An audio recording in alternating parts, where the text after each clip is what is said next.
Welcome to this episode of the John Henry Weston Show. I'm your host, John Henry Weston, and very pleased to bring to you today Martin Bürger, who is a new journalist at LifeSite News. He's one of our two German journalists. As you know, Dr. Maike Hixen and Martin both hail from Germany. And Martin's going to talk to us today because of the craziness that's going on in Germany right now. As most of you have seen, the vice president of the German Bishops' Conference, Bishop Bode, said some very strange things just late last week. He said, and I quote, Christ, he said, became a human being, not a man. For us, Christ became a human being and not a man, is what he said. That's Franz Joseph Bode, who's actually the vice president of the German Bishops' Conference. We're going to talk about that, the seeming schism in the German church, and lots more. Stay tuned.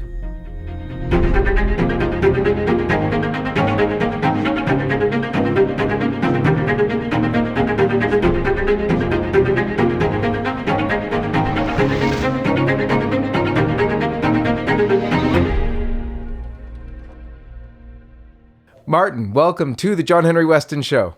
Thank you for having me. Let's begin as we always do with the sign of the cross. In the name of the Father, and of the Son, and of the Holy Spirit. Amen. So, Martin, you hail from Germany. Tell us a little bit about yourself, about how recently you were in Germany, and I know that you had experience writing already, doing Catholic journalism in Germany, but tell us a little bit about yourself first. Yeah, as you said, I was born and raised in Germany. Then I went to school in Austria, at university, and studied theology. And I started writing at the end of high school. I've been writing ever since for German Catholic publications, like on and off. Freelance stuff, and I came to America because of my wife, who is a citizen, and I've been working for LifeSite News for a little while. Yeah, I've been last in Germany maybe like 7-8 months ago, so last year in the summer. Beautiful. So you're very familiar with the German church up until just last year, and you've been here. You've still been following it very closely. So you have an inside look on this like very few people do. Now, this has been going on in the German church for some time. The push from, as I said, the vice president of German Bishops' Conference, talking about here Christ came as a human being, not a man, with an obvious connotation or obvious push for women's ordination. In fact, Bishop Bode already said some time ago that as they were going into the synodal pathway or synodal way, they were talking about women deacons already. So tell us a little bit about Bishop Bode himself, the German church vis-a-vis this push and the push for all sort of modernist things. Right, yeah. As you said, he's the vice president of the Bishops' Conference. So we have Cardinal Marx, who's the president, and then Bode is the vice president, has been for, I think, 2 years now. And he's been a bishop for 25 years, the Bishop of Osnabrück. And then first within the Bishops' Conference, he was responsible for youth because he was the youngest bishop in Germany. But then recently his focus in the context of the Sonoda Path has shifted to the role of women in the church.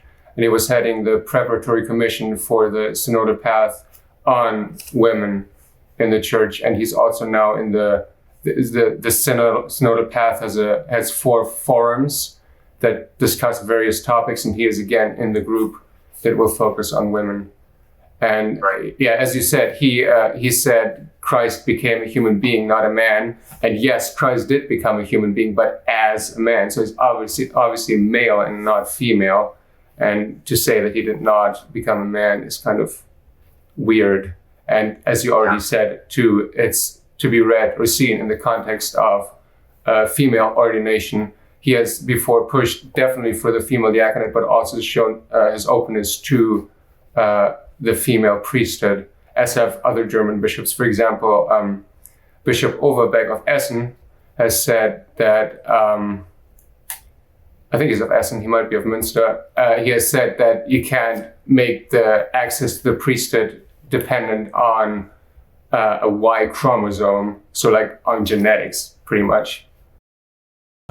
Yeah, unbelievable. So these comments are so out of touch. We saw one bishop in the United States and other clergy, for instance, but one bishop very publicly confront Bishop Boda in his statement. It was Bishop from Texas, Bishop Strickland, and he said, and I'll quote it for you, he said, "Bishop Boda, I respectfully call you as one bishop to another to return to the truth of the deposit of faith." And he said, "For your salvation and for the good of the church. Your statement," he continued, "that Christ became a human being but not a man is ridiculous and heretical." Now, those are very strong words, public words from one bishop to another, because it's so out of touch with Catholicism, with the faith that's been professed for 2,000 years. Yeah, it's very unusual. I don't think I've ever seen that one bishop publicly calls out another and calls him or his statement heretical. So it's interesting. But as far as I know, he's the only bishop who said that. But as you said, other clergy members and theologians have said the same thing. So, yeah. Yes, and it's phenomenal that it's also coming from the president of the Bishops' Conference in Germany. So the president, as you mentioned, is Reinhard Marx, and Marx himself has talked about this openness to women deacons, and yet it's not only women deacons. What I'd like to focus on now is your article that you did at LifeSite News, which really did a very good layout of what is this synodal path, of where it's going, and really the heretical anti-Catholic proposals it's making. It seems to make all of the same anti-Catholic proposals that the secular world is trying to force the Catholic Church to go into. Yeah, so there's the Sonoda Path has a long history, but the German Bishops' Conference decided to embark on the Sonoda Path only in 2019. And then right after that, they decided to have 4 different study groups to prepare and focus on 4 important subjects in their opinion. And those 4 subjects are, number 1, power and the abuse of power among clerics, then the role of women in the church, sexual morality, and priestly lifestyle. And you can already gather that those are really the hot button issues when you talk about celibacy, women's ordination, and then the sexual morality stuff, homosexuality, and that kind of thing, blessings of homosexual unions. So yeah, there were 4 groups, and those 4 groups prepared a working document as the basis of discussion for the actual synodal path, which we then had the first assembly of just a week ago, last weekend it concluded. And the second assembly will be later this year. And in those 4 documents, there's all kinds of interesting and weird and bad stuff. So, for example, if you look only at the sexual morality document, it actually, opens the door to the use of contraception, to masturbation, and to homosexuality as a good and accepted practice. So yeah, there's a lot of bad stuff in there, but those 3 things, in my opinion, are the most important. Mm-hmm. Mm-hmm. Well, absolutely. They're the ones that the world has been pushing. I mean, right since, it really took off in the 60s, but the push to get the church to allow for contraception or for anti-natalist policy has been longstanding forever. But especially with the advent of the condom and the pill, that push hit sort of a fevered pitch. And the church has been resisting this whole time. And yet now they want to cave. I mean, it's unbelievable. Let's go into the first of those issues of contraception and tell us a little bit about what they said. Yeah, so I have the document right in front of me, and they say not every sexual act has to be open to procreation, to the creation of life, for example. And they say you can't plan your family with the help of artificial means, obviously referring to contraception there, even though they don't use the technical term. So that's just contraception. And what I did in the article was just contrast what the document says with what the Catechism plainly states. And there's a huge discrepancy where, the Catechism says one thing, and then the working documents in preparation of the Synodal Path say something that's completely different from that. Exactly. And I think that's a really important aspect of what we do at LifeSite News all the time. We always try and provide the truth of the faith in the face of such heretical things that come out. There's unfortunately been a plethora of coverage and needed coverage of the heresies that different bishops and church leaders and sometimes even the Pope go into. And so we have to provide the truth of the faith. And that's why I so appreciated your article, because it laid out the truth from the Catechism. You quoted the parts that it quotes from Humanae Vitae that talk about the inseparable connection established by God, which man on his own initiative may not break, between the unitive significance and the procreative significance, which are both inherent to the marriage act. So it's really unbelievable. Let's go on to the next of those issues that is covered or promoted or they show an opening to in the Synodal Path that really confronts the Church's teaching that you mentioned in your article. Yeah, the next one is masturbation. Again, the document doesn't use the term, but it says the joyful experience of your own body could be a responsible use of your own sexuality. And then they use the English term self-sex there. And then it's pretty obvious that they're talking about masturbation here. And again, masturbation, according to the Catechism, is a completely different thing than what they talk about in here. So absolutely. They're allowing for quote-unquote self-sex, and yet the Catechism says, and I'll quote it, both the magisterium of the Church, in the course of a constant tradition and the moral sense of the faithful, have been in no doubt and have firmly maintained that masturbation is an intrinsically and gravely disordered action. The Catechism adds, the deliberate use of the sexual faculty for whatever reason outside of marriage is essentially contrary to its purpose. So again, a complete and utter contradiction. What's the next issue? Yeah, the last issue in here is that of homosexual acts. And they say in here that there are some positive values that come with a homosexual relationship. They mention specifically friendship, reliability, fidelity or loyalty, and that you care for the other person as values that are there. So they want to, in a different spot in the document, they talk about overcoming the language of homosexual acts being intrinsically evil, which again is the language of the Catechism that they want to overcome in this document. Yeah. Well, let's break that apart a little, because I think, first of all, I think that is so disingenuous. They're foisting a straw man on people, because all those values that they talked about inherent to homosexual relationships of friendship and reliability and loyalty and support in life, none of those are exclusive to sexual relationships, and the Church has always been in favor of those things in good and holy friendships. Yes, in marriages as well, but in good and holy friendships, all of those can take place. So they're foisting a straw man when the Church is only against the homosexual acts themselves, and yet the document wants to get away from that. It's unbelievable. So the Church, as you know very well, comes at this issue from a perspective of love. God made us, God made our bodies. He knows that this behavior, these homosexual acts, are so harmful for the human body and for the human soul. Doctors will tell you, numerous studies are there to show us the grave harm these acts cause to the body, while at the same time, heterosexual monogamous relationship between a husband and wife united for life is healthy for the body. These homosexual acts and acts of promiscuity and all those other sexual acts which the Church opposes are actually harmful for the body. And so here we are, or the Church is, engaging in this battle to actually love men and women who have same-sex attraction enough to tell them that this behavior is harmful for their bodies and for their souls. And yet, despite the fact that this is so clear in Catholic teaching, this is being proposed not only in this document, actually, by, as we said, the Vice President of the German Bishops' Conference, but also the President of the German Bishops' Conference. Can you tell us about that?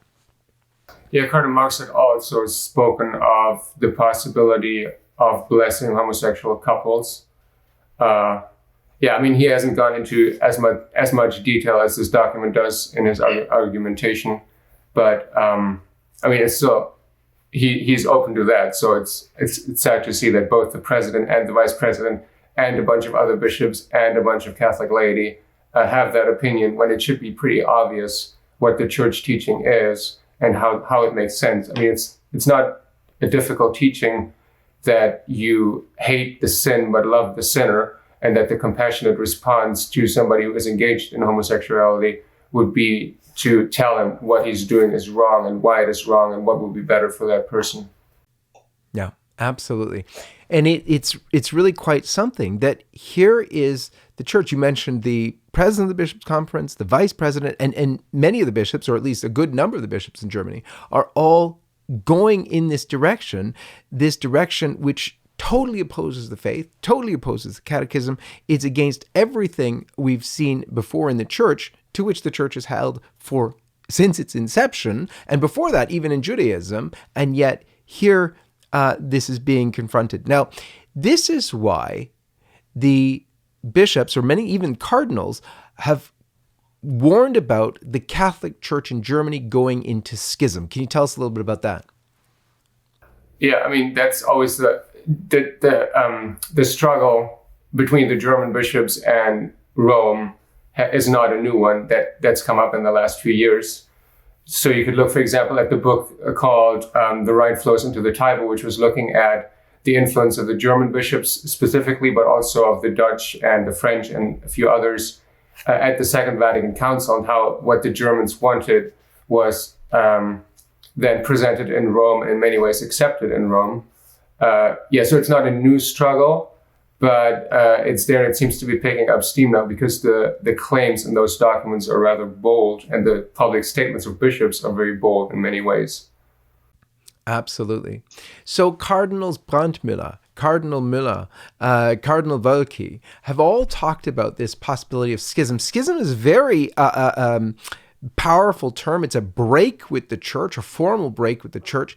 And yet, even such strong talk on the warnings that they're giving, they haven't seemed to shake the German bishops out of this course towards schism. Right. So the Sonoda Path was inaugurated specifically to be outside of what canon law, so the laws of the church right now encompass. So whatever happens in Germany is not recognized by canon law, and that's the intention of the German bishops, so they can't be, reprimanded for anything or whatever. When the Canadian Cardinal Ouellet sent the letter to the German bishops about the Sonoda Path not being a good thing, pretty much, he was referring to canon law, and the response of the German bishops was, it was never our intention to be part of canon law with this. We want to go a new path and have the freedom to, discuss and study and look at issues without being constricted by canon law, if we want to be part of the church. Yeah, it harkens back to what Cardinal Marx himself said around the time of the end of the Second Synod on the Family, when they were already going towards giving communion for divorced and remarried Catholics before the Pope seemed to allow it in the exhortation, but then also in the Acta Apostolicae Sedis. Now, very interestingly, at that time, Marx said, the German church is not a subsidiary of Rome. So sort of saying that they're going to take their own path, their own way. And yet that would exactly make the church not Catholic, Catholic meaning universal. Yeah, exactly. That's the whole problem. So the confrontation that's needed in Germany, about a month ago, or last month now, we engaged in something called an Aces Ordinata. About nearly 150 people came to Germany from all over the world, actually, to stand in silent, prayerful protest, steps away only from Cardinal Marx's office, to call the German church back from the edge of schism, specifically to call Cardinal Marx himself out for leading the church in Germany into schism. What have you seen of that in Germany? What kind of reaction have you seen from there? And what do you think that has done? Yeah, so we had, among the faithful Catholic media outlets, usually online, we had good positive reaction. But then the church-owned, diocesan-owned media, they usually just took the Catholic news agency in Germany's take on it, which was neutral to negative, and then just ran with that on their websites. And then as far as the secular media goes, there was very, very little echo there. So that's a little bit disappointing. But then the faithful took that lead a little bit, and then at the Synod, at the Sonoda Path, the assembly, the first assembly that took place in Frankfurt just last week or last weekend, we had a bunch of young people, mostly, that were praying the rosary in front of the assembly hall and showing that there's still, the faith is left in Germany. There are young Catholics who want to defend it too. So that was encouraging to see. That's great. That's great. Now, is that a frequent occurrence? Has that happened before, or is that something new? Yeah, Alexander Chugel at the press conference at the Archdiocese Ordinata event said the Germans tend to be a little bit lazy, and they talk about doing things and they have ideas, but then rarely does that translate into action. And here we saw that Germans took the lead, conservative Germans took the lead, and did something. It's really not a very conservative thing, at least in Germany, in the German mind, to go out in the street and protest. It's a leftist thing to do.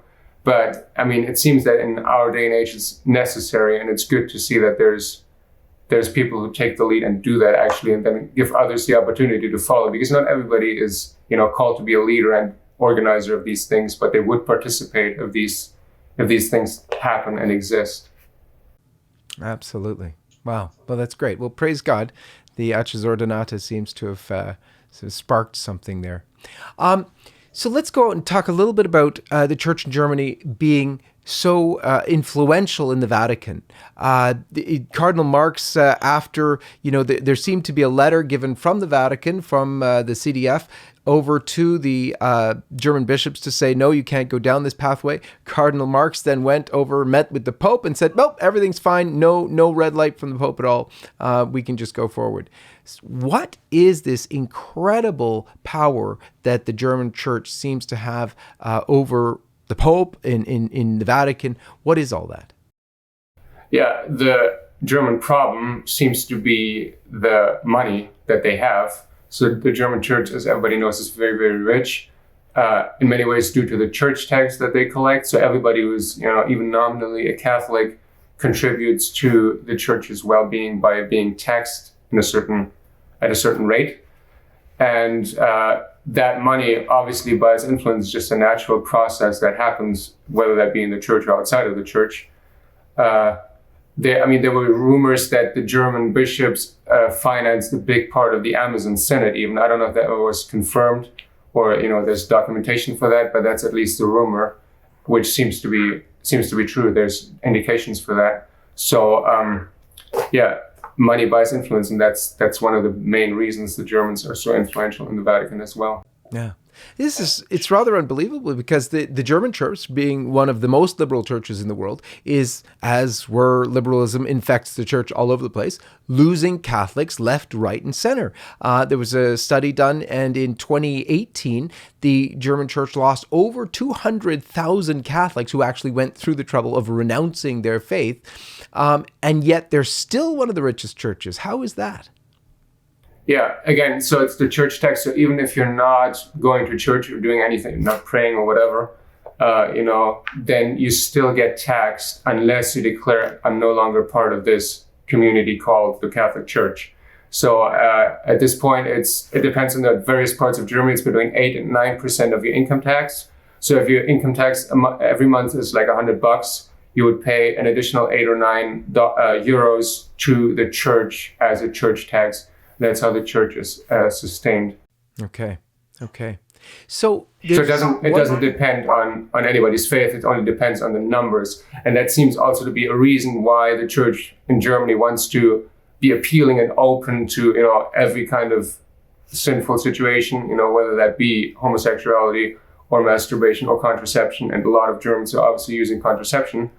As long as they feel welcome, they obviously are going to pay their taxes still. And that seems to be a big part of the reasoning that's going on. It seems to be actually killing the true faith, but helping this false faith of theirs, which gets the money. Because what's actually happening, much to the consternation of many in Rome, and to anybody who learns about it, they seem incredulous about it, because what's happening is faithful Catholics are the ones punished, whereas, so for instance, Cardinal Marx will have no problem admitting to Holy Communion and the rest of the sacraments any public sinner, politician, for instance, who supports abortion or homosexuality or anything like that. And yet, at the same time, a Catholic who lives the faith, loves the faith, would die for the faith, but feels that because the German bishops are so abusing the monies that they're being given and abusing it in Rome to disfigure the faith, says, nope, I don't want to pay that church tax anymore. I can't in conscience fund this insanity, which is so harming the church. That person, because of cutting off his funds, is then stripped of the sacraments, not given a communion, access to confession or marriages or anything like that. Whereas the pro-abortion Catholic politician, oh, absolutely, the sacraments as long as you're paying. Yeah, it's an absurd situation. And it's not even just that the person is not supporting the church, because the person who leaves the church and is still faithful leaves the official church tax communities, is what I'm saying. That might still be a faithful Catholic who would support the church in other ways and might even give more money to the church in other ways, like supporting his local parish or his local monastery or some faithful Catholic organization, whatever the case may be. So it's really unfair, and everybody sees that, who uses their logic, that this is just an unfair and absurd situation that is taking place in Germany right now. Unbelievable. And has been taking place for many, many decades. Yeah. Well, as a German, as someone from this great land, I'm partially from that land myself, at least my ancestors were, there's a great tradition of Catholicism in Germany, a tradition of saints. And yet, for the past sort of 50 years, we've seen this unbelievable takeover. What's your prayer? What's your hope for German Catholicism in the next few decades? Yeah, I mean, obviously that should change. There's still a lot of the foundation is still there in many respects. So I remember growing up, we went to Mass about 50 kilometers away because it was a Latin Mass. And that was a Marian pilgrimage site, pretty important in the area. And every Sunday from May to All Saints Day in November, you would see pilgrimage groups walking to that shrine along the way that we drove. Or, you still have Sundays, the stores are closed, and on important holy days like Corpus Christi and the Ascension, stores are closed. It's a day off for everybody. So the cultural component is still there. We have beautiful churches, even though some of them are being closed. That's true. Again, the basis is there, but then the faith is kind of lacking in many ways. Whereas in this country, in America, you have kind of the opposite. You have a lot of vibrant Catholic communities, but then the cultural situation is very, very different. I mean, stores are open on Sunday, and the churches in many areas are not that good looking and that kind of thing. So, hopefully we can get that faith that in many other parts of the world is still there back to Germany. And there are lots of organizations. I mean, we can't just say it's all bad in Germany. There are lots of organizations that are really doing good work and that have faithful Catholics, participating. We have a lot of people who go to adoration and that kind of thing.